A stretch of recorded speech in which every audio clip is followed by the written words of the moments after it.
Project 7 Bible Presentation. Topic: Parable of the Prodigal Son. Presented by Obajo Baji. Course LBLT 120 Online Survey of New Testament Literature, Spring 2019. What does the parable of the prodigal son signify? The parable is found in Luke 15:11-32, and the main figure is the forgiving and merciful father whose character remains resolute throughout the story, which is a picture of God. In narrating the story, Jesus identifies himself with God in his loving nature to the lost. The younger brother represents the lost, and the older son represents the self-righteous. The major theme of this parable isn't the conversion of a sinner, but rather the restoration of the believer into fellowship with the Father. We see in the story the graciousness of the Father overshadows the sinfulness of the Son, as it is the memory of the Father's goodness that brings the prodigal son to repentance.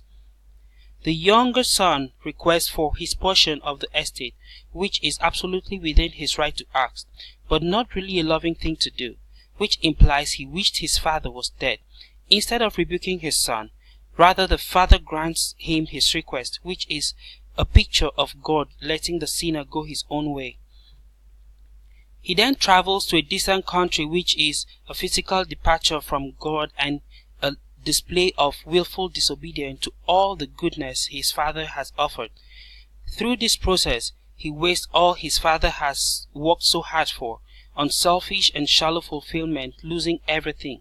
Now he sells himself into physical slavery to a Gentile and finds himself feeding pigs. Note, once his wealth and food were gone, so were his friends. It is a picture of what sin does to the life of a person when they reject the Father's will. The son reflects on his condition and realizes that even his father's servant had it better than him. This is a reflective state when the sinner discovers the destitute condition of their lives because of sin, and it is a realization that apart from God, there is no hope.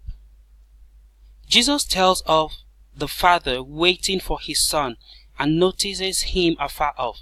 The father runs to greet his son, throws his arms around him, and welcomes him with a kiss. This is a picture of how our Heavenly Father feels towards sinners who repent.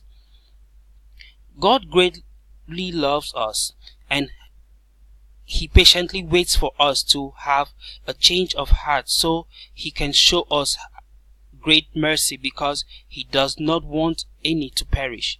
The prodigal son was satisfied to return home as a slave, but to his astonishment and delight, he is restored to his privileges. This is precisely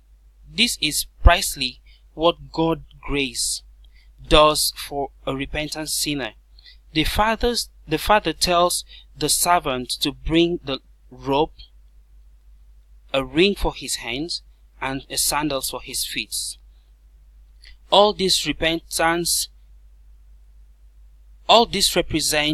what we receive in Christ upon salvation instead of condemnation. There is celebration for a son who had been dead but is now alive. This is a picture of what happens in heaven over one repentant sinner. The picture of the older brother signifies self-righteous Christians who, instead of letting their light shine among sinners, rather they see themselves as better and remain in the field than making an effort to bring the sinners to God.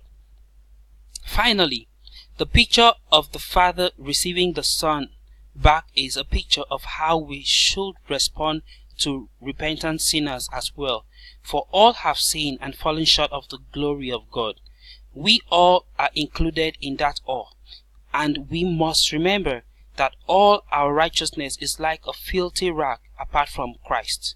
It is only by God's grace that we are saved, and not by works that we may boast.